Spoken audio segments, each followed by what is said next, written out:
Okay, welcome everyone.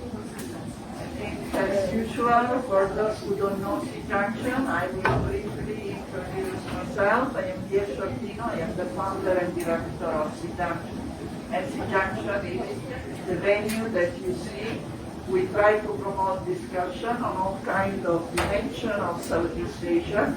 And these days we have devoted quite a lot of attention to the situation of Myanmar.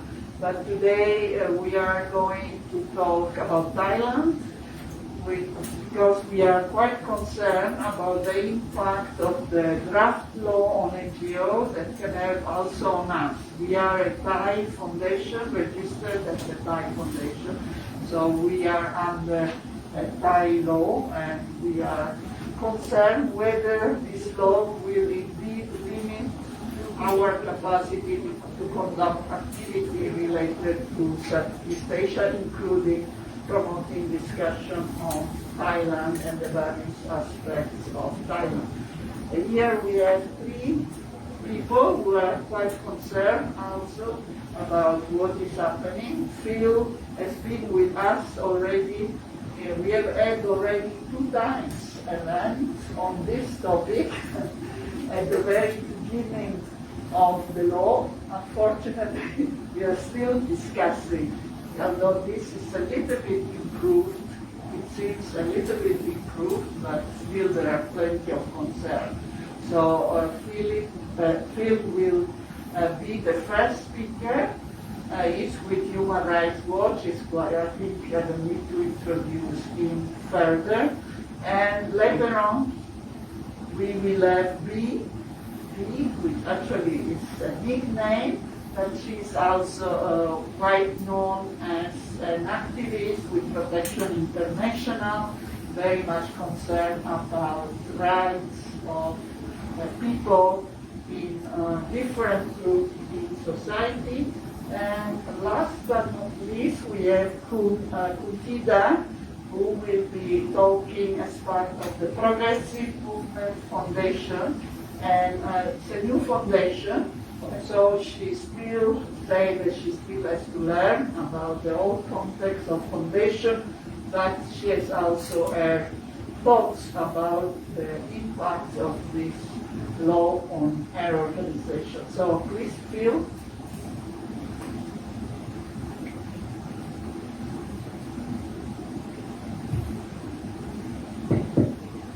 Great, thank you very much.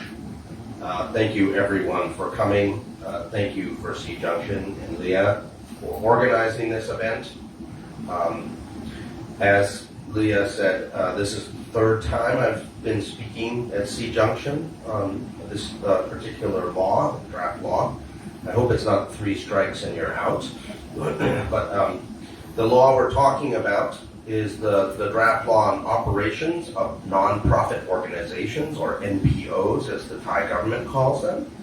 The rest of us call them community development organizations, or NGOs, or CBOs, what have you. But what we're talking about here is civil society.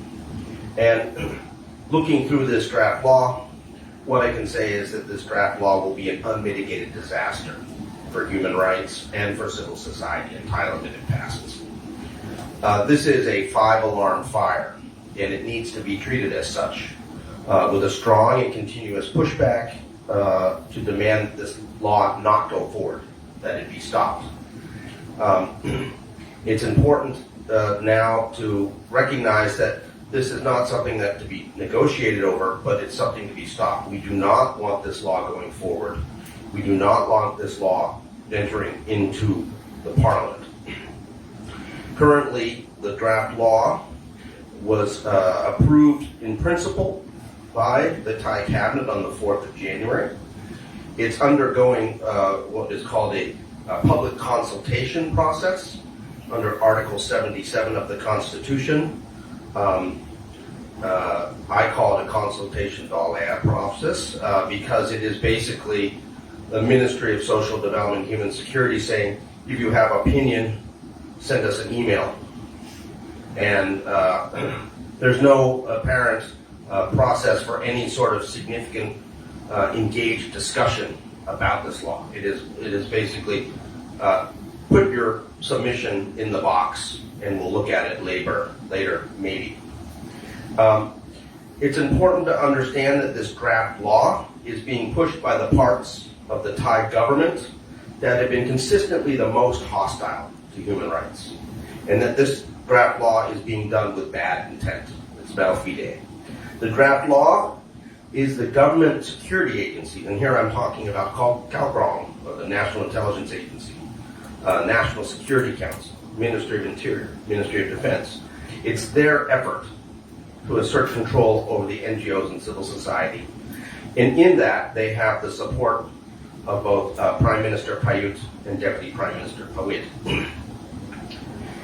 In fact, as of November last year, when this draft law was still at the Council of State, the Prime Minister's office directly ordered the Council of State to hurry up consideration of the draft. So they were told, we want something by the end of December. And as that was done, and that was why that law was agreed in principle by the Cabinet on the 4th of January.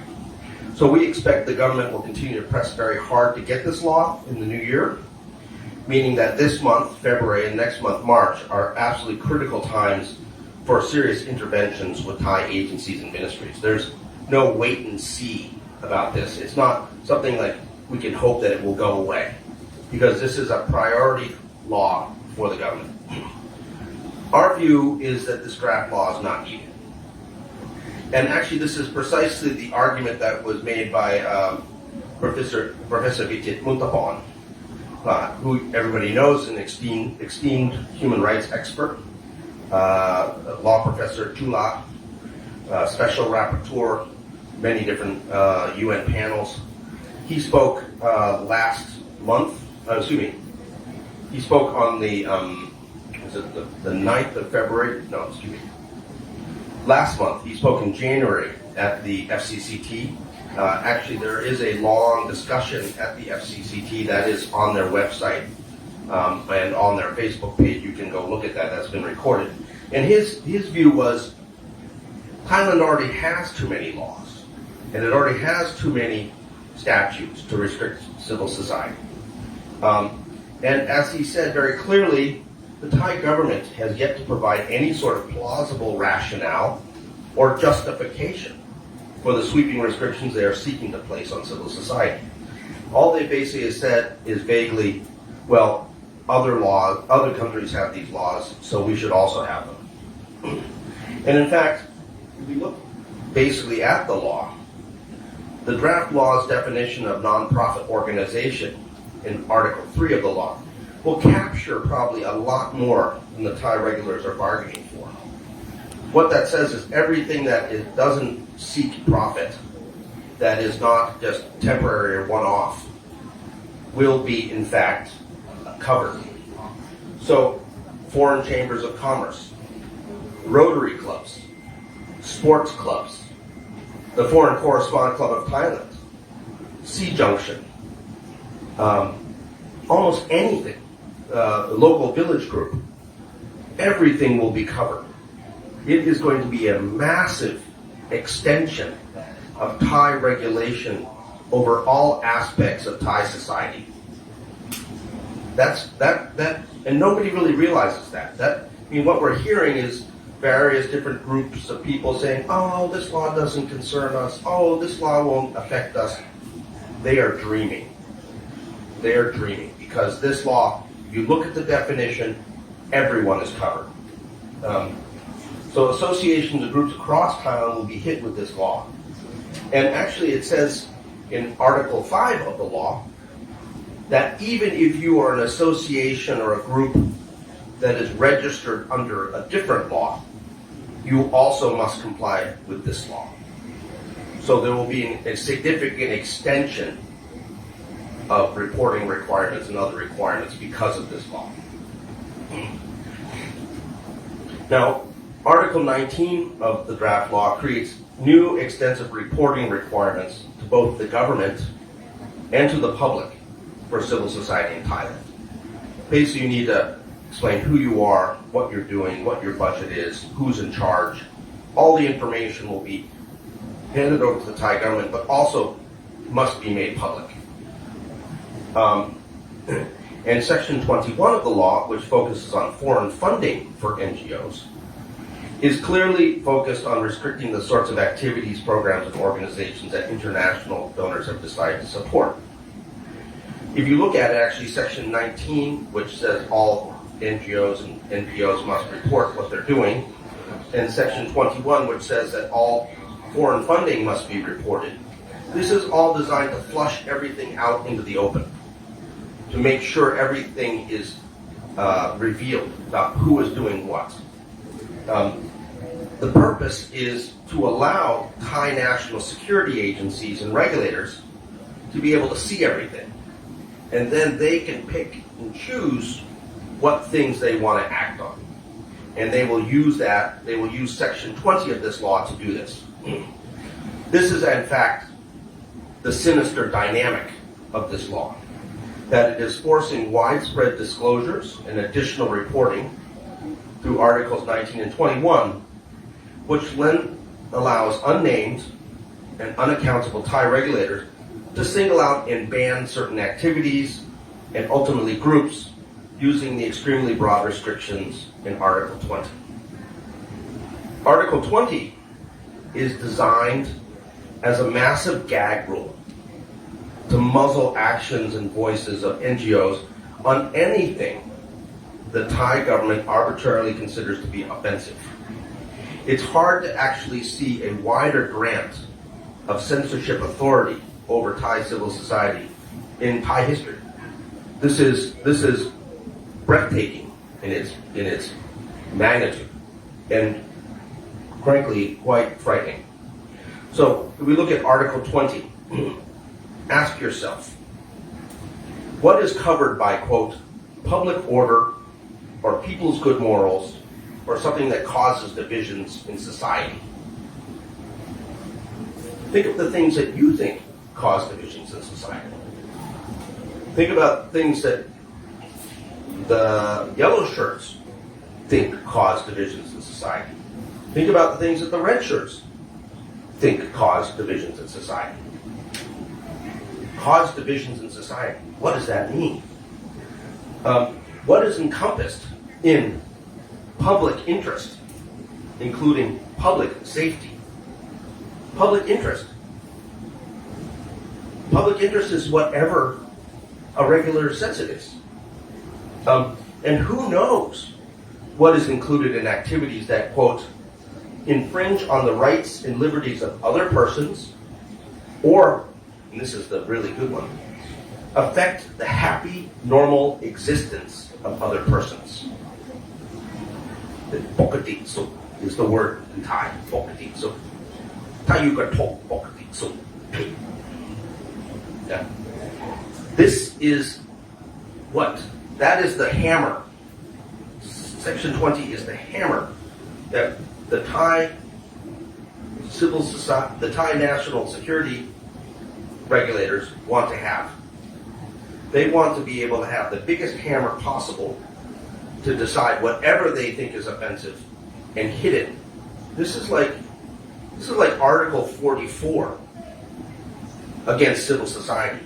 Anything can be illegal, would we say it is. That's what we're looking at.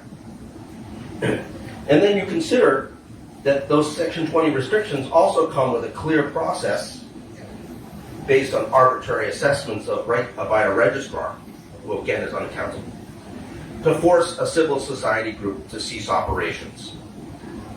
So, for instance, if we had the group of villagers from Chana come up, obviously they came up to Bangkok, the government didn't want them to meet. They would say, well, you're not registered. You haven't revealed what you're doing. You have to cease operations until we say you don't stop. And if you don't, then you face criminal penalties.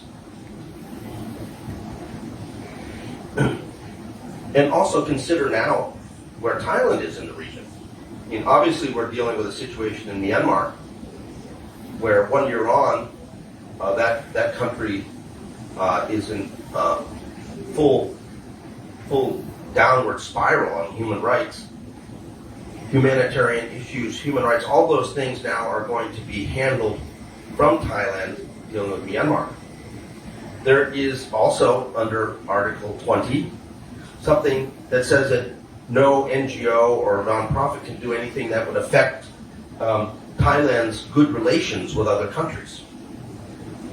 So, if you help a refugee from Myanmar, and the Myanmar government doesn't like it and complains, well, you could have done something illegal under this law.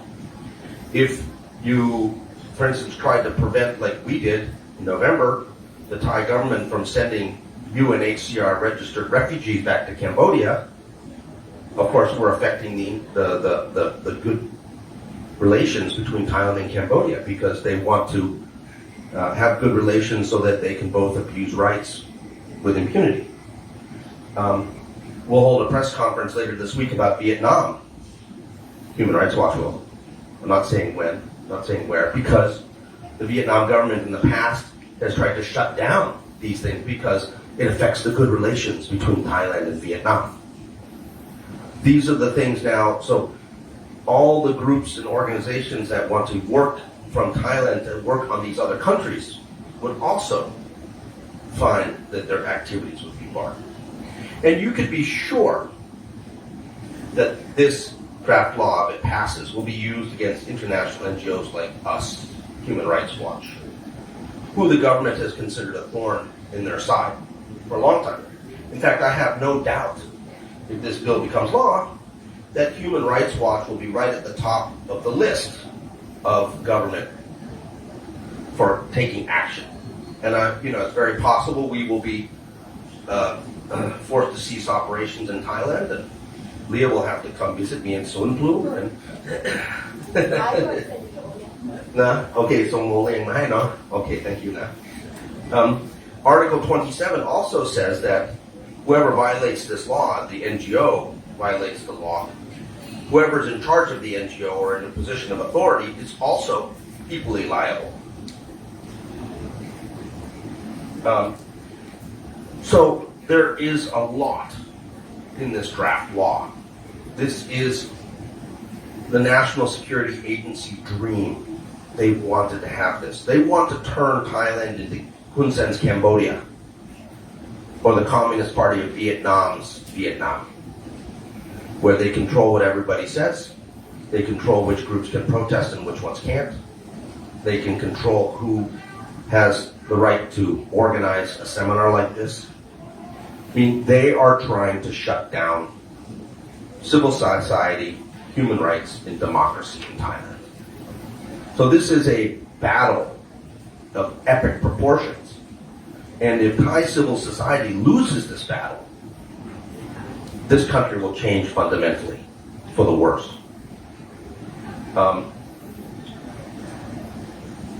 So I think that the government of Thailand needs to be pressed very hard to stop this. This law should be scrapped. There's no reason for it. There's no problem that needs to be fixed. The only problem that's being seen is because the security agencies can't stop NGOs from helping student protesters.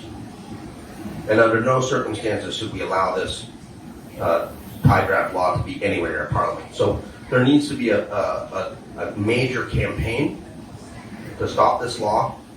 It has to be full on. It has to be determined. It has to be effective. It has to be including everyone, or everyone will suffer. Thank you.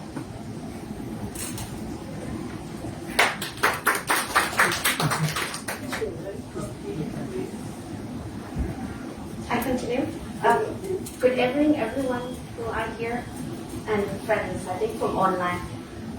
We work with Human Rights Defender. Mostly of them are the grassroots activists. Few call their consultation by Ministry of Health, Human Security and Social Development consultation or we call insultation. It's not consultation. You can't just do online, sending every article and expect everyone who actually not having normal, happy life at the moment in Thailand to do that, yeah? I'm not yet talking about, because Phil will talk a lot about how details of the law are bad. Last week, we had a collective meeting of mostly of the grassroots people movement around Thailand. At the moment, there are at least 65 organizations who are endorsing some of their statement and the point I'm going to tell you in my presentation. This group calling themselves the movement, the people movement against anti-public assembly law. So it's not the NGO law, it's not the civil society law, it's the law against public assembly. The definition of the law is if you are two persons and you become together for the purpose of the non-profit. You can be K-pop fan, you know. Today you're supporting BTS or whatever, and tomorrow you criticize the government. They can use this law against you. You can be the cake baking club, yeah, for non-profit, eating and distributing free for the people. But suddenly you're not happy with something going on in your neighborhood. You're speaking against the local authorities or doing some resistance. You cover by this law. So we like to put out there a bit more than the civil society or the NGOs. But as we said, at the moment, Thailand is not happy, normal, ไม่ปกติสุดอยู่แล้ว Yeah, we all must express our outrages and not be complacent in the face of an effort by this military regime and the NCPO government to suppress and block the people's rights and the freedom. The draconian suppression by the state has seen dissidents subject, we know that, enforced disappearance, and we have to keep talking about it, yeah? Assassination, the physical assault, and many judicial harassment. At the moment, when people come to protest in Bangkok because of their talk about their right to development or rejecting any mega project, still talking about Jannah, yeah? Even before this law come to force, they already faced emergency decree. Yeah? Recently, the people movement, the people for just society, even they sit on the table negotiating with Deputy Prime Minister Pravit, they went back home. They're facing emergency law. This is before we're talking about the law we're talking about. So basically, for many years, the law have been weaponized to terrify the people, to harass the people, and prohibited peaceful public assembly by the people who want to expressing their opinion in the good faith of the country. And we're saying that for everyone, the society, the normal people, the ladies who sell little things in the street, yeah? And you can see that it's happening all over Thailand. And now another effort is being made to impose a law to further stifle our rights to freedom of assembly. And even before the law, for the last few months, the leading local human rights organization has been questioned by the Revenue Department. This is a local group who actually registered as a foundation and they have the foundation law, yeah, for them to comply. But suddenly the Revenue Department come to their office, some of them like Thai Volunteer Service, who for the last 30 years never have any problem with Revenue Department. They've been visiting by Revenue Department officer who come to ask about where their funding coming from. And the other details, that's more than what the law authorized them to do so. So, we're not talking about the law to promoting any rights of the people. We're talking about a force of being trying to control every aspect of the people association. And giving the government effort to suppress our rights and freedom through the draft act on the operation of the non-profit organization. This, we even see the more important for us to stand in solidarity to support the freedom of assembly, oppose the NCPO and the Prayut government. We must demand, again, continue, not just working against this law, yeah? But if this law comes to force, our solidarity and demand of releasing of the people subject to the pre-trial detention or the effort to rewrite the new constitution will be impossible. So, this has to be together. We demand to scrap this law. In the same time, we even stand solidarity stronger to every movement at the moment who's standing very strong against the present government. And our solidarity will make the resistance more powerful and decent assertion of the rights of the public opinion. The draft on the operation of non-profit being advocated by the government, we say it again, is intended to prevent people's rights and freedom guaranteed in the Constitution of Thailand and the UN Declaration of Human Rights and Human Rights Defender. And this is not possible for you to preventing anything you already obliged in the international law. And we don't know what Ministry of Foreign Affairs are doing about it, if they have to again answer the question. Again, the people movement to against the anti-public assembly law is actually revising the ideology, the spirit and the action which are geared toward enabling the people to be independent from the state. They stand opposed to all any draft law which aim to impose a control on the people organization, to stifle their right to freedom of opinion and freedom of expression. The network of the people of the movement against anti-public assembly law already issued a statement, and they are some civil society issued a statement on January 2022, which is signed by 1,867 organizations in January. And when they signed those statements, it was very clear that they intend to oppose all the version of the draft laws. Because now it will be very confusing. Yeah? The first law proposed by the people, and then second, third, and then the latest version is actually number 4. Actually, the people movement are against every version of the law. But there are some of the activists who are not quite clear. They may against all the law, but they're still going for the people proposed of the first law. But that's what I'm saying now, civil society and the human rights and the grassroots group as a collective, looking at what the implication of saying yes to some law and saying no to some law in this atmosphere of an undemocratic government. So then these people movement against anti-public assembly law now come out and say very clearly they opposing all the law, yeah? And very interesting, recently, I think last 2 weeks, the Senate Subcommittee on Human Rights and the Freedom under the Senate Committee on Rights, Freedom and the Consumer Protection. Remember, Senator in Thailand is appointed, no? They appointed by the dictator. They're not coming from election. By this Subcommittee on Human Rights of the Senator, they propose to restore the draft Act on Promotion and Development of Civil Society Organization, which is proposed by some of the people. And then they also propose both versions by Ministry of Social Development and Human Security, and the version draft by the people who signed the original petition to propose the draft legislation. These proposals by the signature are very clearly indicate the lack of sincerity of the state to advocating the original draft proposed to the people petition. Is no way of the government will allow any law proposed by the people to go alone. They always propose the other draft by themselves to parallel with the law. Yeah, it's clear that some of the people by saying if we have a promotion of the society law, then maybe some possibility of eligibility of the people organization for the state funding.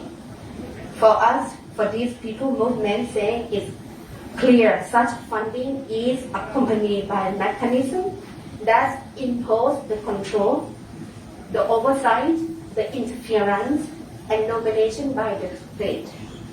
And again, if some of us going to accept some of the funding by the government and becoming their nice governmental organization, we are enter into the tactic of using the why and the rules against the people movement. So the people movement is actually saying, please have a look in the offer of the funding. Is that worth it? To get the funding, the small proposed amount, the state funding, would come at a huge cost. It will be causing damages to the people movement. And it's very clear that the state funding, people organization will never be allowed to use those funds to support their struggle to demand rights and freedom, human rights, and democracy for the people for the next generation. So the people movement against anti-public assembly law putting some demands. Some of demand saying, yes, don't be fooled by some of the offer of the state funding. We should not pin our hope on such funding support because intention to sever our division among us and making us powerless and parasiting our movement. And for those NGO activists who sought a meeting with the appointed senator and the chairperson of the House of the Parliament, they must come out and explain to the public what is the purpose of those meetings. Because we demand accountability to go to every level on this law. And very important that we do not support any promulgation of any draft law that only serve the interest of particular group or individual while leaving our friends still in the prison without bail and making a lot of the people, pro-democracy movement and human rights defenders vulnerable to any judicial harassment and the other form of intimidation. We also demanding everyone to affirm that we should absolutely not be part of any house committee. Because if you're willing to be house of the committee, you already said the law going to pass. Let's make the hope that the law will not be passed and should not be anybody say yes to be in some of committee of any bad law. We also proposed, no, they opposed the introduction of any law while the country is still in this not happy normal. Yeah, we all should go back to our intention and collective demand of all sectors to advocate for the drafting of the real people constitution. And last but not very least, we know that at least 9 or 10 countries, friends of Thailand, making the recommendation on universal periodic review. We'd like to hear from you more about what you do, more than making the UPR recommendation to Thailand. We can be friends again, yeah, if we not be suffered by this law. So then I will urge the international committee, especially who make some commitment on the UPR process, to also let us know what we do with the Thai government to make sure that this part of the law will not continue. Thank you. Thank you very much. And last but not least, please. Hello, I'm Gutida from Progressive Movement Foundation. So basically, another version of Future Forward Party, and you know that we're not friends with the government. And from what could be said, those groups, the K-pop and the K-baking group, if they associate with us, there could be a risk of the government to, impose the law on them. So basically, what I fear the most after trying to understand the intent behind this law is that the whole society will be silent. It is not just civil society, but eventually people will be afraid to express. People will be afraid to do something for the society, or even, making a group, doing something together. Eventually it will lead to what totalitarianism, to the state that is basically does nothing, but it does not allow its people to express. So that's what we fear the most. Today, since the law, luckily is not yet passed or go anywhere, but I'm going to show you some case examples from the Deep South of how laws have been using against the civil society. So to me and to our organizations as well, this law opens opportunities for the national security agencies to impose their authorities on groups and on people even more, and restrict the opportunities for people to gather. That is a very, very simple definition of the law. And if you have followed what happened in the Deep South, you realize that currently the trend is moving towards more of imposing the law using the law as a tool to silence people or to even control them or limit the activities of the people or even civil society. I would quote the law of the money laundering as a case study because it's really an interesting case study that happened in a school in the Deep South. So in the Deep South, you would expect that the security agencies will use terrorism or those tactics, those law tactics on dissent. But in Bapong school, it is different. So they started using the money laundering law to inspect the financial reports of the school and other reports of the school and says, hey, they are ghost students. These students are not there. Money, you are doing it all wrong. Financial reports are all wrong. You have been faking the documents and all that process and try to prosecute the people in charge in the school. And of course, they also mentioned that, okay, somebody of the school goes to this person does not relate directly to the school and all that. So in Bapong school, eventually the personnel in charge and some of the names they handpicked were prosecuted with money laundering. But what I'm telling you is that the ghost records of the students is something that very typical in Thai school, not just in this Deep South area, because the Thai schools, the Thai public schools, they receive money per head, and most time these cases happen. The students may not be there, but the names are still there and all that. The records are done in a rather, poor, done poorly. So basically, this is selective. This is intentional. The authority intentionally select this school, use the law against the school to show that, hey, if you're trying to do some activity that we're not pleased, we're using some law against you. And to show other schools. This is an example of how the law can be used. Without this law, they have other means and other tools already in place, trying to silence people, trying to make sure that we follow whatever the government plan and design. So this draft law is an extreme version. It's like going from version 1 to version 10, and this is version 10 already.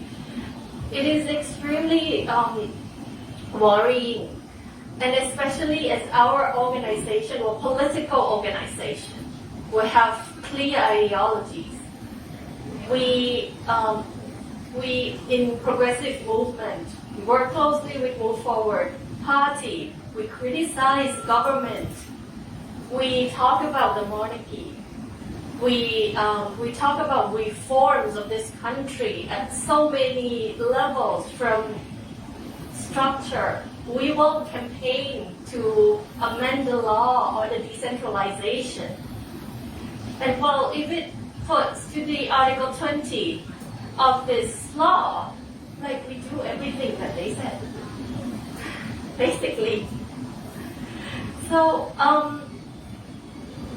to me, I'm really worried of how this will in practice, how it is done. As you read the whole draft, there will be questions keep popping up, like who will make the definition of groups and of all the definition of what you cannot do, the happy society or the stability, or these are, I call it the classic phrase.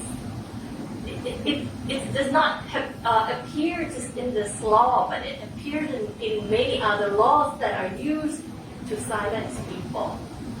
So eventually it comes to this. It is clear that this law has been drafted to make sure that the society will be peaceful according to the NCPO.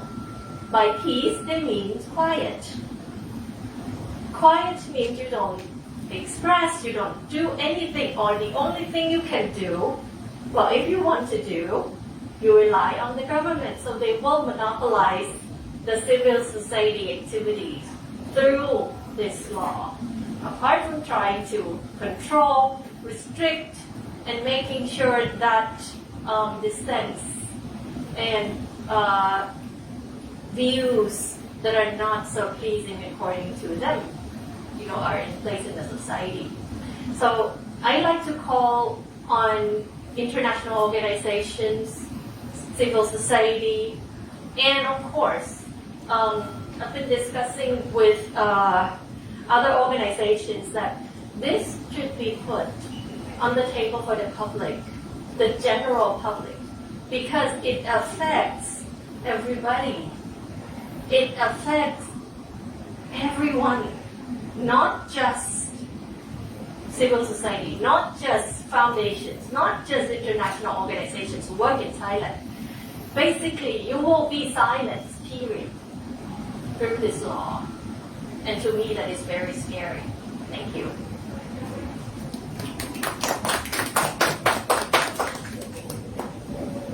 Thank you very much to all the speakers, and now we open the floor for questions, comments.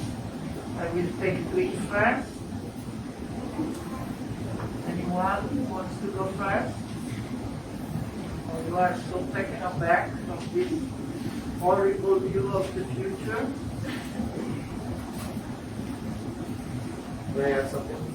Oh, okay. I forgot to mention,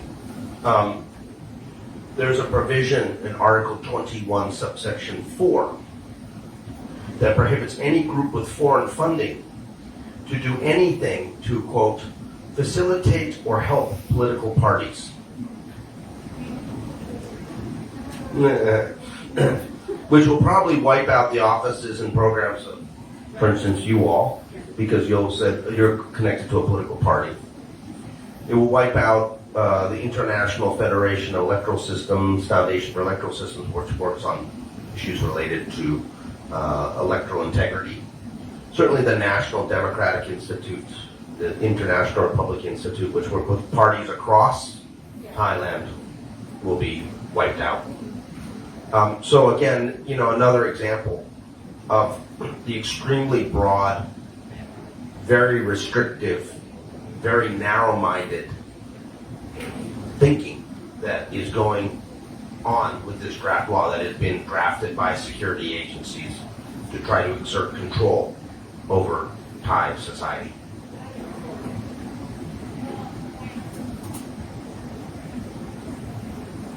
Yes, please. So my question is about how this law interacts with other similar laws that have been passed in other countries in the region. And I'll mention this because, I guess Thailand has been sort of a hub for lots of different types of organizations that are doing work on other countries. So I'm wondering what this is going to mean for that kind of work going forward. Other question? So please reply to this. It will obviously directly impact any sort of regional program based in Thailand, working on any of the other countries in Southeast Asia.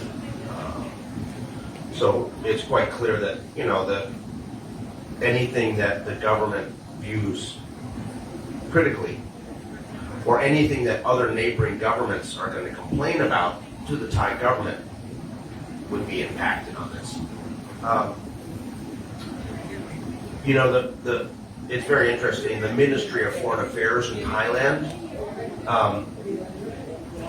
they have this dream that they talk to other diplomats about, and they say, oh, Thailand with the UN here and civil society, it's like Geneva of the East. Geneva of the East. And, you know, the diplomats are saying to the Thai Ministry of Foreign Affairs, yeah, this is going to put a stake right in the heart of the Geneva of the East if you pass this draft law. Time to wake up, Ministry of Foreign Affairs. Get out of your daydream and recognize what damage this will cause, because it will make it very difficult for other donors to raise issues with Thailand and do things. Recently, I understand the Secretary of State of Britain for Asia came to Thailand and basically told the Ministry of Foreign Affairs that if this draft law passes in this form, it's going to be, Britain's not going to be able to fund any foreign aid for Thailand. So, I mean, this is where does Thailand want to be like Cambodia? Does Prayut want to be Hun Sen? Does Thailand want to aspire to the Geneva of the East or the Burma of the West? I mean, this is a question. If the security agencies get their way, they will destroy what Thailand is. And, you know, I don't think that Prime Minister Prayut or Deputy Prime Minister Pawit care about these things. I mean, these guys are military guys. Their idea is command and control. So the reality is that unless good-hearted, like-minded people step up in Thailand, the Thailand of the last 20 years, 30 years, or 40 years, where, you know, civil society and independent media and other things have had an opportunity to do things despite all these military leaders. It's gonna go right down the drain.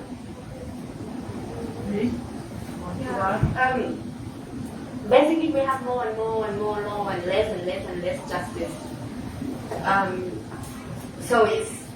And now we know situation in Burma are disaster. Yeah? Humanitarians and everything, democracy and the people's life are at the risk every day. So many IDPs.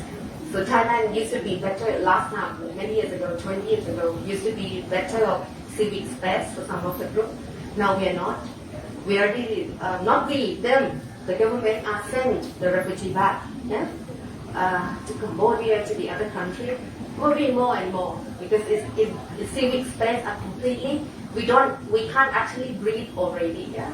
It's a lot of things happening. It will be more suffocation. It will be impact. It can't compare to anything, but as you know, the government has been exchanging about information about political exile and dissent. We know it's dangerous. It's not safe anymore in Thailand for anyone to be here. If there is from the country, especially from Macau or the other country which can repress the government. So that's our concern. And the problem is this law is actually proposed directly by the cabinet. It means coming from Prime Minister. So that is something very clear. And we know that Ministry of Foreign Affairs will not have a power over the Prime Minister. But in the same time, they all keep saying about what Phil saying about Thailand trying to be this and that. So we also, we glad that some of diplomat mission or some of the government put a very strong word to the Thai government, but we hope the strong will looking at also the other implication more than the charming diplomat talk. I think the serious measure of the international committee has to be more. As I said, it's 10 countries saying about law on the UPR. We like to also hear. I think the Thai people deserve to be here. What else be talking with the Thai government? Because business are going on as usual. Military cooperation are still going on. A lot of trade are still talking about. So what exactly mean by most diplomat or the international community also? And I think now more and more people questioning about that. You understand the people movement is already against the development project which is affecting their livelihood. But now they're more and more seeing this law is actually dismantle all of that. So today, in the Thai NGO code chapter in the Northeast in Isan, they also have their own strategizing. So we've been hoping this kind of the settlement is continue across Thailand, not just in Bangkok. And will be more and more people from the grassroots community are coming out clearly about this. And you know, like everything now, if the parliament are not working, which are not working, we hope they can go very soon, dissolve the parliament, and as I said, come back to the energy of drafting the new constitution of the people. So we hope this law will not really come into force. But we all will have to keep talking about that every day. But it's coming from the cabinet, it's coming from Prayut. So that's the thing, why Prayut won this law. Okay, maybe, yes. Yes, and then we have a few questions from the online. I can add some of my remarks on the process of putting the law into Parliament. Prayut the cabinet is imposing many laws. For example, we're deliberating laws like National Education Act. So the laws that underpin ideologies of the society, the laws that control thoughts and ideas and freedom of expression of people, it seems like a central interest of the government. Okay, we have a few questions. They want to be like the old Ibun, you must wear a hat. Yeah, I mean, Thailand has had this experience in the past where governments told the people what they had to do. That you couldn't sing, traditional songs. That you had to wear hats. That you had to have certain types of haircuts. They've had these sort of things before, and this government is still thinking that way. Which, tells you really what the origin of this government is, which is a military government. Okay, we have a few questions from the floor, from online floor. So there are about one question, there are about 70 parties in Thailand, of which a large part is associated with the government, in fact with the current military regime. So what you expect them to do from the current parties in Thailand? Yeah. Is anyone supporting this kind of advocacy or not? Or you expect that they can do something about it? The second question is about what can be done to stop this, and what can people from outside of Thailand do to support such campaign to stop this draft, and where to get information? I can add some ideas on the political parties.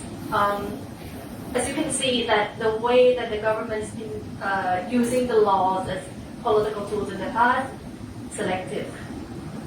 It is strictly selective. Therefore, parties that associate with youth, they will not be affected. Of course, they would be concerned because if it is really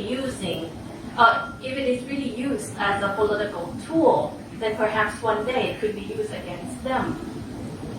But currently, I have not heard or seen or from the government political parties, from the coalition, that they're concerned. Because normally they don't they're not that concerned about the laws against them because the laws been implemented very selectively. Us, we have to be concerned all the time.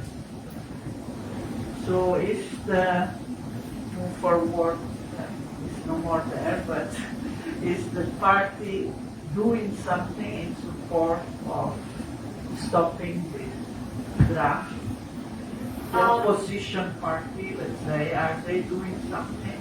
As far as I understand, there is work in the committee that discussing this, not the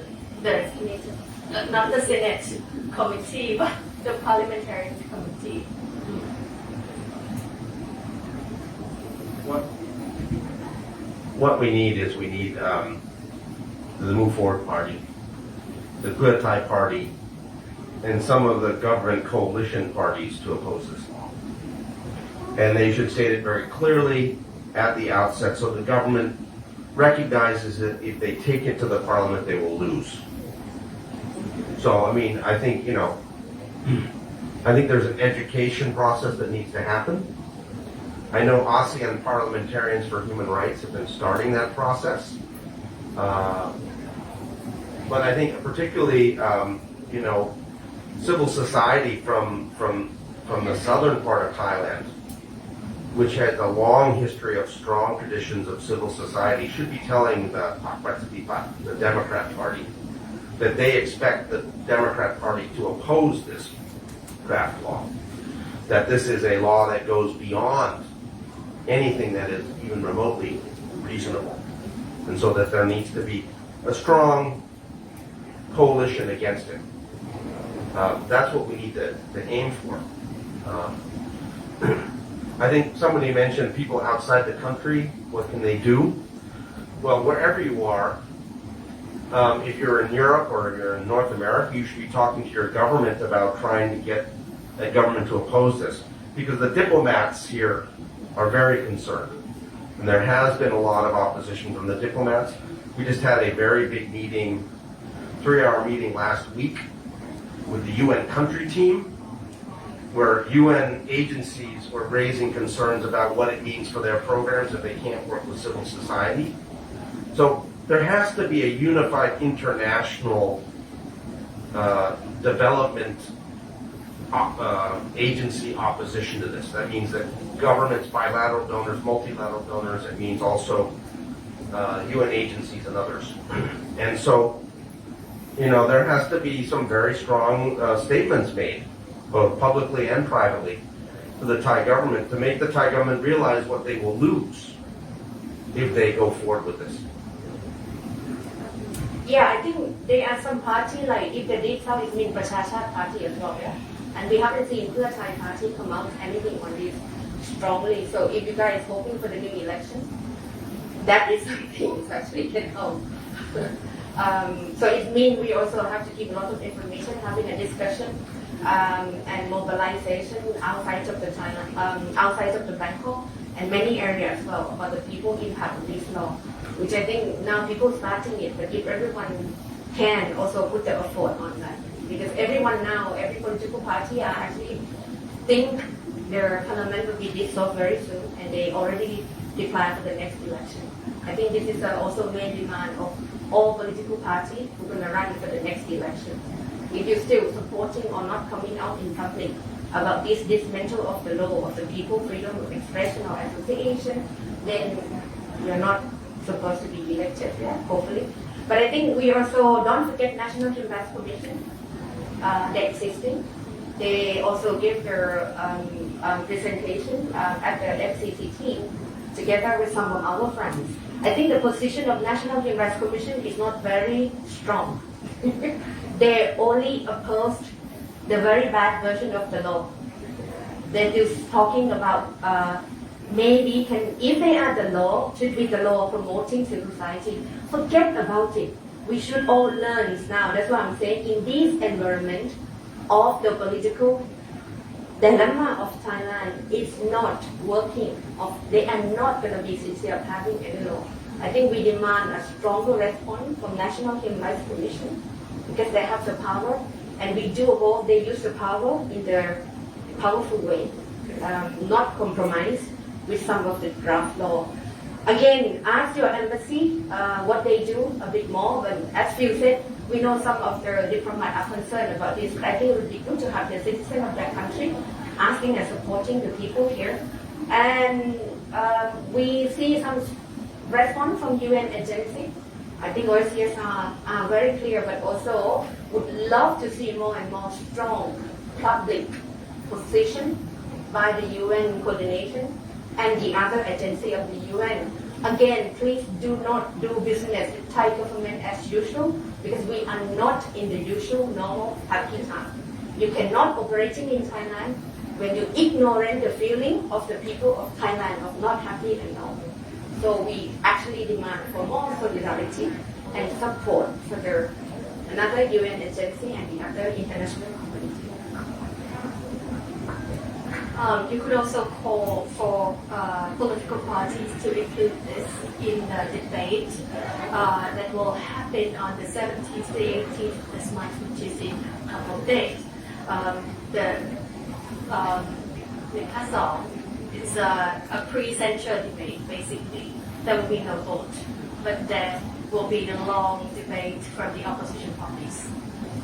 So you can call out and make sure that this issue is on the list. The question, where to find information for people who want to know more about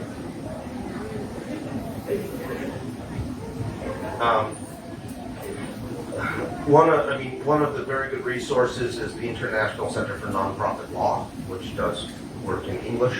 They also have Thai versions of their analysis. That's very good. There is a coalition of various different groups, us, Amnesty, Article 19, others who are active on this. There is I believe there's a Facebook page that is in Thai where there's a group of NGOs that are opposed to this law. I'm not sure what the name of that Facebook page is, but let me get that. เครือข่ายคัดค้านร่างกฎหมายควบคุมประชาสังคม Yeah, it's still in Thai, isn't it? So, Yes, yes. Yeah, but So in there's Thai, a, there's in a Thai. Thai, there's a lot more social media Thai resources on this than in English. maybe it's good to repeat in Thai so that people who listen. Yeah, I'll just repeat again because I didn't speak it right. เครือข่ายคัดค้านร่างกฎหมายควบคุมการรวมกลุ่มของประชาชน so literally translated it would be microphone, yeah? Yeah. If you look at the Facebook, it's called เครือข่ายคัดค้านกฎหมายการรวมกลุ่มประชาชน yeah. But I think this is something for international media, the English and the other languages can also considering. I think the fact that the media are not reporting on the impact of this, that's why we don't have the information available in many languages. Yeah, so it's I mean, bahasa Indonesian, bahasa Malaysian, bahasa all the different media is actually I think a few times, yeah, lots of people did the press conference in the FCCT, so I think it would be good to have international media really looking at what's the impact and talking with people from walks of life in Thailand, covering on this, and this is where the public find information. Yeah. I think at the moment it's very little reporting or covering by the international media or different languages media than the Thai. Okay, I will open for a final round here on site. Any other question? No? Hope now, never? Okay. So a final comment from the speaker. Okay, well, I mean, I think that this is, it's best understood that this is, if there's enough of a pushback against this, if there's enough of a current against this that says that this is unacceptable, that there's not a problem here that needs to be fixed with a draconian law like this, that people realize that this will impact them and not just, it's something that's going to happen to someone else. That all these things, that if there has to be a lot of profile raised with this. There has to be more media, there has to be more actions, there has to be more meetings, there has to be more discussions. The government has to have a real consultation process, not this send in a submission, consultation dollar. There has to be a real process. There has been no debate on this.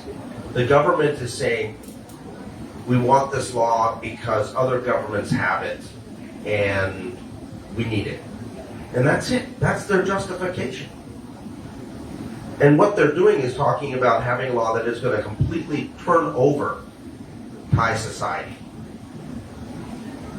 At the time when the Thai people are facing all the desperate times connected to COVID-19, the need for support and assistance. They don't have their economic livelihoods have been impacted. They need assistance and support. Children need help with school books and school fees. There needs to be more health, more support. At the time when civil society is most needed to help the Thai people, this government wants to restrict, control, and destroy civil society, which says a lot about what this government is and who this government is for and who it is not for. And quite clearly, if it pursues this draft law, it is not for the Thai people. And it should be opposed. I put my hope into the whole culture changing among the people movement. I think this is a time when we all now critique ourselves, demand for accountability among ourselves about our lesson learned of all the laws. Either we propose or we against it. And what kind of the methodology, what kind of strategy we employ together. I think this is a big testing point of us as well on how are we going to go about this law. It's testing points among the people movement, which I pin the hope on. It's also testing point of solidarity from our friends who are supporting the struggle. Whatever is coming, I think people will come out, and when it's already coming out, so they don't like the public protest. But when you go insulting the public, so the more protests will come in. So that is something we are anticipating. But let's also try to work together across the sector for opposing this law and amongst other laws. Yeah, this is the law that you cannot just leave it to other people's duties. Basically, if you remember in Thai society, there is one big lesson learned from the draft of the Constitution. And when the vote was just vote, and people did not really understand what it is and the impact that it followed, this is what happened. This is the mess that we are in at the moment. It's really difficult to get out of this mess through the legal amendment process. This law, again, will follow some of the magnitude of that one. Because if it's passed, it means that we will be silent and cannot really do much after it passed. So I like to call out civil society, everybody, basically, no matter what you are, Thai or not Thai, I think it is time to really at least the minimum activity or the least we can do is to discuss these laws to your friends, to people you know. This is the minimum. Just a real quick question. So what do you pick up is the knowledge from the general public of this law, and this hasn't been pushed back from the general public? I don't think the general public has been really paying attention to this draft law. I think this is still stealth mode. This is the government trying to, instead of having a real public consultation process, they're having a mailbox. They are not eager to expand the circle of people who know about and are concerned about this law. They're just trying to go through the Article 77 consultation process with as little publicity as possible, so that they can get on the other side of that legal requirement and then propose this into the parliament. This is stealth legislation. This is stealth mode. They're trying to push this through without anybody realizing it until it's too late. Yeah, I think that's why the strategy is to call the anti-peaceful assembly law or peaceful association law, because in the few months before, people try to use it's an NGO law. It's not the NGO law. is when you distinguish the public from the association with the NGOs, yeah. And then the word NGOs in putting in a very right wing, it comes together at the same time when the right wings in the society or some people who connected to political party are attack the human rights organization. So it's come out nicely about they propose the law, but also manipulating the perception of the public about certain work of certain group without really have the real consultation or talking with the people impact of the law. So I think this is not the NGO law, that's what we can say. It's a law of prohibiting the peaceful association. And this is some message we have to go more and more with the general public. We have to, like, the young people are actually organizing their clubhouse discussion on the 18th, the meeting house. Yeah, and the best students also talking. So also supporting the initiative action of some of the groups, especially the young people and the students, to talk about this law. Because it's not NGO law, it's not. And civil society are huge, it's including business, yeah, including everybody. So we also would like to see more response from some of the business sector and the other group as well. To tell us the timing of this discussion of the law, we have not mentioned. The consultation process being run by the Ministry of Social Development and Human Security is from early January to March 25th. After March 25th, they will take whatever they received in the mailbox and do a report, which they will send to the cabinet. And then the cabinet can do whatever it wants, whenever it wants. So now is the time to make your opinions known. Now is the time to build the opposition against this draft law. Because it's very possible, unless there is significant opposition that comes up, that the government will propose this in the next sitting of Parliament.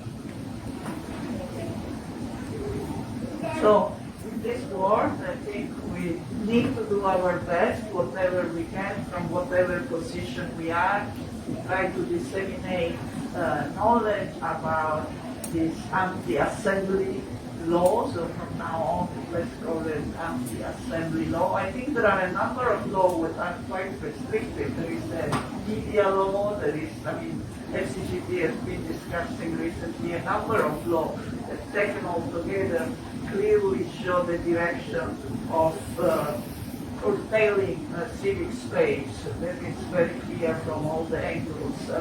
I must say, as a foundation already now, if they want to check our finances, if we are under the Ministry of Interior, the Ministry of Education, we have to every year tell where we receive the money, etc. But this is even more restrictive than what we are used to. So it's not an ideal situation, I think, already now, but it may get worse if this, and as I say, it's not the only law which is going in this direction. So it requires for sure the attention of all of us concerned with public discussion about the democratic space.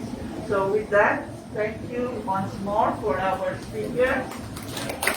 There are compliments for you on the Facebook page. There's a very clear message, including from Anna, former Commissioner of Human Rights, and for you, please continue to follow us. Our next event is on the 23rd.